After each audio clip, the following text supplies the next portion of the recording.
Damn, man, it's your boy Tony right here. Just one more time on that hit show. A stories written by a current prisoner. It is a great pleasure and a great honor of mine, man, to be able to say this just once again. The Gang Member to Mentor program, it is back in full effect and full motion.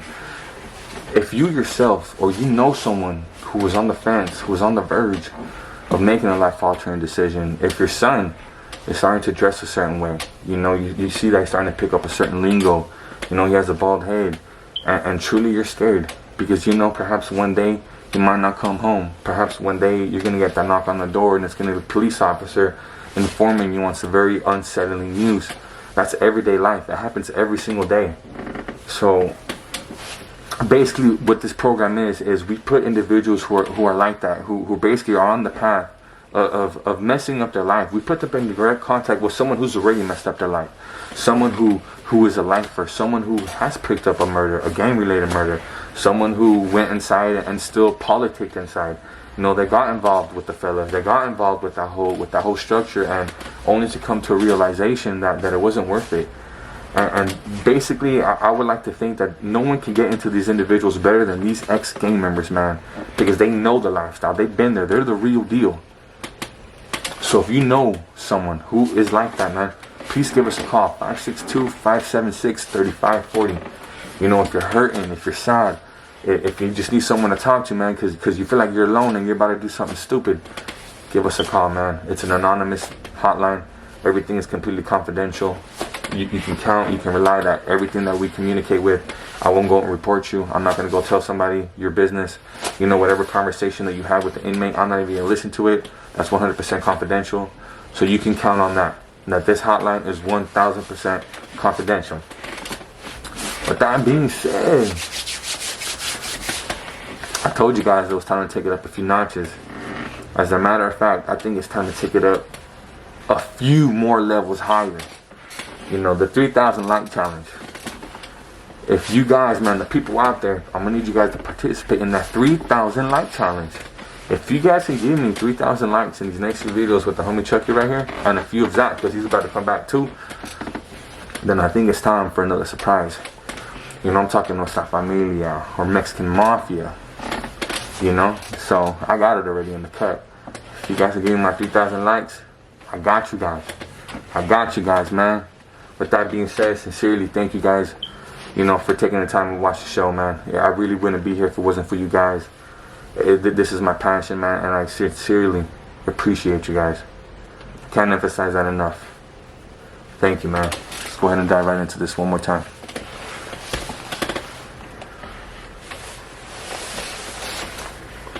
Yep. So what do they call you? They call me Chucky Menace. Chucky Menace. When I was a kid, I had red hair and freckles. And so I was a youngster, and I used to go, like, when I was like 12, 10, 11, my dad's retired, he was a Hell's Angel, and he went to Vietnam. He was a Navy SEAL. And so my dad's, you look him up, Curtis Williams, he was a retired, but he runs his own website and, busts his phony Navy SEALs, and he's still active in that. So I grew up with my dad, that was that, and then my mom was a stripper. And so, when my dad would go out of town, and he was a commercial diver. And so, my mom and my dad ended up splitting up because and so when I was like 3, 4 years old, my mom, moved out of town, like an hour from San Diego. And so I used to go back and forth. So I grew up surfing, and, on the beach. I lived 2 blocks from the beach, like my dad's apartment, still today, And so I grew up, and, my dad was, he's a good dad. He started drinking, though, he got violent. But that was good. That made me strong. It made me hard. He had structure. I went to karate, got my black belt in karate and Tang Soo Do, Korean karate when I was a kid. Don't know none of that shit, I'm not no Bruce Lee. I don't know any of that. It's good. It was just discipline from when I was a kid. So then I went to a Christian school, Horizon, and man, when I was, it was expensive, private school. I got kicked out in 6 months, and there was a no tolerance for violence. And some black dude bumped into my girl, and didn't say excuse me, and I socked him right there in the hallway. And I got that right there, that incident and that part of my life is what shifted into everything and what the road split. Because if I would have stayed there and done, everybody and people that I know, I still have friends that went to school with me there.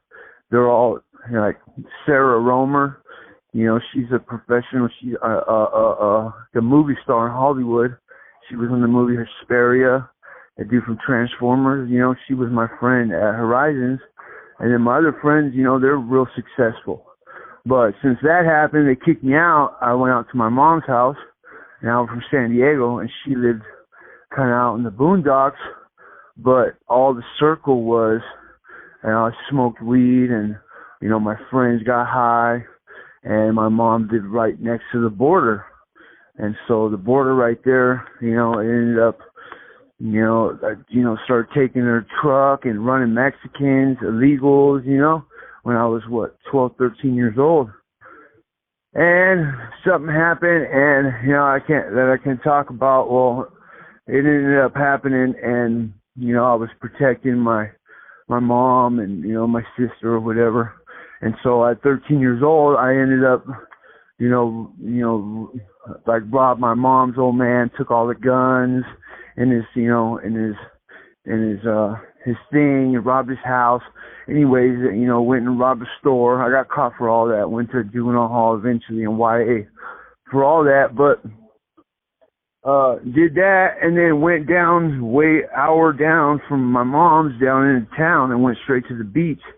And I ended up starting doing speed on the sand and the ocean, and I'm hitting lakes I didn't really have. And then some girl, you know, like my older friend, he was a connection. And so his name was Longboard Dave. And, you know, he skated on the boardwalk, but he had a sack. So at 13, that was like the dude, man, you know. And, you know, and today he'd be like a lame, you know. But, you know, back then he was the dude. Well, he said one day we're in this apartment, there's all these little tweakers, and he tells everybody to go. The connection was coming over.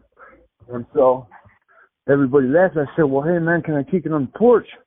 And he said, yeah, go ahead, right? And so I go on the porch, and this is how I got my name, Chucky Menace and all that, you know? So I go on the porch, I'm sitting there. All of a sudden I hear this CRX come up, and this broad gets out, and she got, you know, bomber jacket, pink hair, purple, boots and braces. Straight, she was the leader of the skinhead gang in San Diego. Know that, you know? I didn't even know nothing about skinheads or white power, none of that stuff then, you know? And so she comes in, and they go in the room. So I'm out there, I'm sharpening my syringe, you know, like at 13, you know, not knowing, you know. So all of a sudden this chick walks out, and I was like stuck, like, oh, excuse me, like I shouldn't see you, you know, I shouldn't be in here, you know. And she's like, no, you're good. She's like, man, she's like, how old are you? From the gate. And I was like, oh, I'm 17. She's like, man, you can't be older than 12 or 13 years old. Why are you in this house? You know, you don't have nowhere to live? And I pointed to the sand, you know, on the boardwalk, because the apartment was right there, you know. And she's like, you ain't got no family? And so my dad, you know, he was whooping my ass because I was on drugs, so I wouldn't even go see him, you know. And so I said, yeah, my brother works at Mission Beach Tattoo. And that was my childhood, like, home right there. That's where I grew up, you know. Back in the day, anybody from San Diego that was white, that was paroling from prison, or anybody, or, you know, NLR, skinheads, Brent, any bikers, everybody knew Mission Beach Tattoo back in the day. You know, Woody owned it, and Otto, and Tier, and Tilly, and, you know, my brother Scotty Dagger, you know, which owns SD Tattoo now. So, you know, that was the heckler. So she's like, really? That's your brother? And I'm like, yeah. And so she's like, let me call. And she called right there just to check. This little tweaker kid, what the fuck, you know? Throwing names out or something, she thought, probably, you know? And so she calls and she goes, hey, is Scotty there? And so she gets Scotty on the phone, and my brother, she goes, hey, Scotty, you got a little brother? And he's like, fuck, what do you do now? And, you know, she's like, nah, he's at this little house, man. I'm getting him out of here, you know? He's just living on the stand. He's like, hey, he likes that shit. And then he tells her what I did up there, you know, protect my sister and everything that happened, you know, me doing that and everything that happened, but man, that's like Chucky, huh? Kid, look at him, red hair, freckles with a big knife, you know, hanging from my belt. And she goes, well, any brother of yours is brother of mine, man. I'm going to get him the fuck out of his house, you know? So she fucking took me. She was the dope dealer back then. She fucking pushed a lot of weight back then for all the beach and in San Diego for the what, you know? And so she scooped me up, and we went, and she had this little studio apartment. And we get to the studio apartment, and it's all tricked out with little stripper lights, and you know, she pulled this bag of dope out, and the most dope I've ever seen, you know, as a kid. Well, to make a long story short, you know, so I got in a loop right there. You know, I ended up meeting her old man. I'm back to the beach. Okay. And so she swoops me up. She takes me to the pad, right? And we come into the apartment, and there's another bed in there, right? There's two beds. But to me, I'm white trash. My mom, we grew up in a fucking camper and, you know, trailers. At one point, you know, when I was a little boy, you know, my mom, when she split up with my dad, and I told you about living out in, you know, where my mom lived, she ended up with the dude and marrying the dude. He was a violent drunk, and he used to beat the shit out of my mom, and she would protect us, me and my brothers. And my brother left. He went to his dad, you know, because dude beat him up. And my dad told him, hey, you ever fucking touch my son again, I'll kill you, you know? Dude never touched me again, but he beat my mom. And so me and my mom, when we ran from him, I think at one point we were living in a hay house. It was barrels of hay in a square. And my mom put a tarp over that motherfucker over the top. And we were hiding out in the middle of nowhere from that dude because that dude was doors and looking, you know?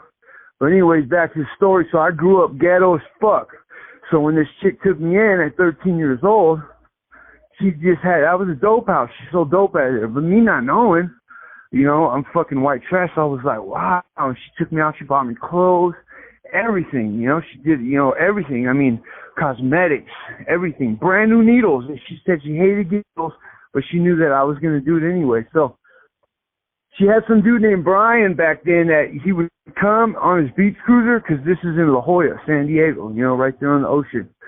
So Brian would come, and he had a beach cruiser, and he would pick up the dope, and he would go from La Jolla way down to the jetty in San Diego on the west side. You know, Pacific Beach and Mission Beach, those are like the same beaches. But once you get to the jetty, it crosses, and then that's Ocean Beach. And that's like territorial kind of, like the SA. You know, you guys got different neighborhoods. Okay, well, like, you know, gang kind of shit. Well, back then it was PB Vermins. That's the Pacific Beach gang. And then you got the OB Rats. Those are, you know, Wood, you know, gangs. And then skinheads, you got SDSH, and you got SKS, SPS, all kinds of skinhead gangs now. But back then, you didn't really have none. I was a little PB Vermin because I was, you know, a surfer. And so she took me in and all that stuff. And so I didn't know the kind of weight she was pushing. Well, she had a boyfriend, and he would come, and I never seen him because he had a black Mercedes, and he would pick her up outside. And then one time he came in a fucking Bourbon, and I was like, man, her boyfriend must be the dude, man, you know? And I wanted to go with her one time, and I said, hey, Heather, can I go with you? And she goes, look, Chucky, I love you. She goes, I can barely go to this dude's house. You know, he don't let nobody go there. And I was like, all right, cool, you know? Fuck that dude in my mind, you know? I'm Chucky, you know? Fucking with a knife, because you know, that's how I was, and I was trying to get my name at 13, you know? And so, one day she got in an argument on the phone with this dude, her boyfriend, you know? And the dude's cussing her and fucking disrespecting. So I got the phone telling me, hey, fucking punk, don't talk to my sister like that. And he was like, who is this little ass kid? Click. And so she was like, hey, Chuck, you don't do that, you know? Like, and you don't even know aspects of the situation, you know? And then I'm like, all right, my bad. And so a couple minutes later, she goes to the store. Her roommate wasn't there, and the door flies open. Whew. And I see some pretty boy-looking dude, like 30 years old, right? He had the flame boots on, like fucking straight lane looking dude. Straight, you know? No tattoos, nothing. He's like, what's up, kid? You want to fucking get crazy now? And so I jump up, man, I rush, or he rushes, you know, come to me, and he beats me down, whoops my ass. I jump up, I rush him again. Boom, beats me down. I jump up again, and finally he fucking hits me, and he fucking says, "That's right, kid." And he goes, "Man, we need little homeboys that got heart like you these days, you know, because, you know, it's fair and few or whatever." And so he goes, "Man, what's up? I'm fucking surfer." You know, he's like, "Fucking, you want to go to my pad? Let's roll." You know, he gives me a hug. I'm all bleeding. So it's my little homeboy from the beach. You know, and that was a dude. I'm not knowing, but I was going to stab him in the back, honestly, because he whooped my ass, and then that's my sister. And then my name, I'm trying to get some, and I had my knife. But more intriguing to me was me wanting to go see that house, because it was so secretive, and I know this was the dude back then. I mean, the dude, I'm talking pounds, I'm talking, you know, boats off the Gulf of Mexico, like, dude, they were doing it, you know, and it's past stipulations. This is 30 years ago, so, something like that. Anyways, so, he says, "Come on, let's roll, let's go to the house." And so I jumped in the car with him, badass Beamer, and the further, if you know San Diego and La Jolla, you know, the further you go up, you know, the richer it gets. And so the houses got bigger and nicer. So we get to his house, and it wasn't no mansion like Scarface's or nothing, but it was a badass condo. Not condo, but a condo attached like to a house and with a yard, and you could see all the way down Black's Beach, and that was the sickest shit right there. And you had no marble floors, and you had but on the walls, you had all these badass drawings and cups that were picked.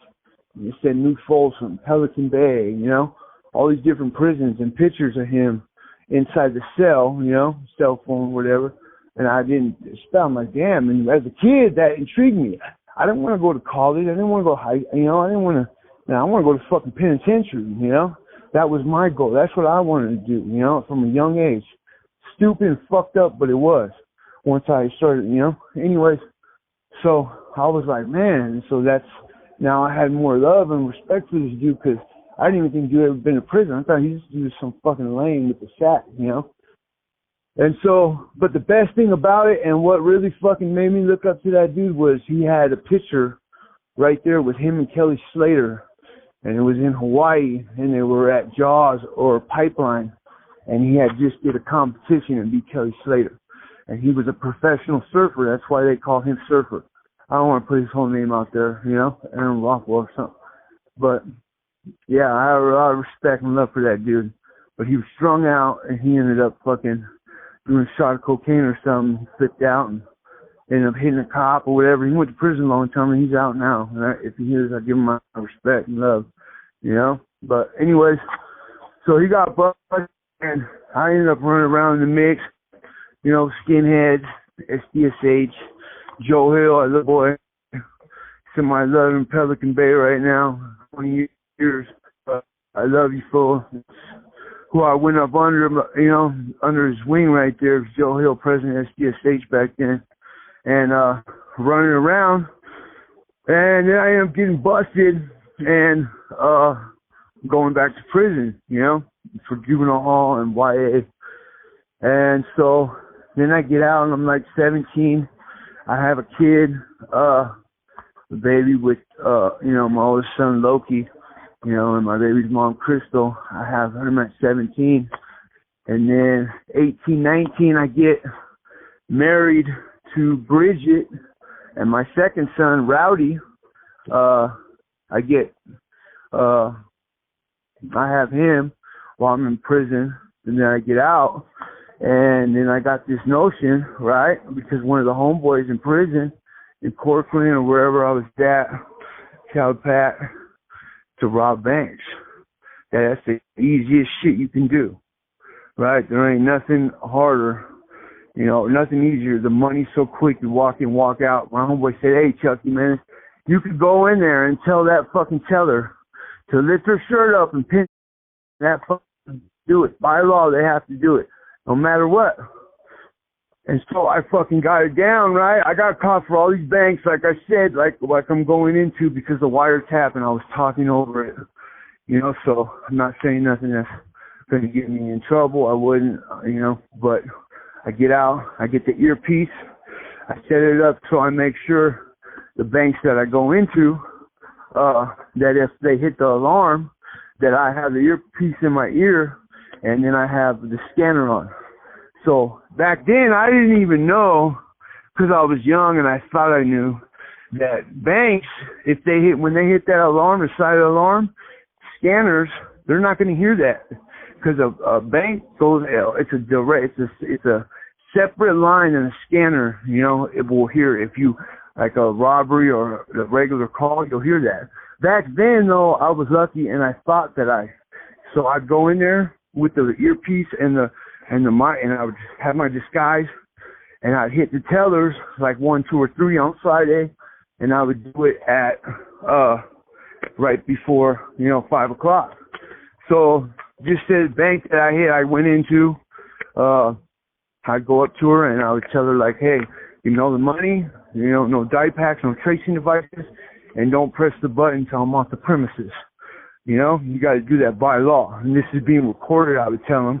So no matter what, if you got some ballsy, teller that was going to push it anyways, if I'm telling them we're recording our conversation and she gets mailed to the FBI, then she's breaking the law. So she had to do it no matter what. So I would hit her and say, look, man, I'm not trying to hurt you. I'm not going to kill you. But if you don't fucking give me all, it's going to. And so I'd say, she would put the money in the pack and she would go to the next teller instead of me, doing it like that, laying the whole bank down and shit at first. That's how I first, I went in and my mission was like that. But it ended up going into a whole nother thing once I started getting more high and shit like that. It was going with the guns and masks. But it doesn't even matter. It didn't go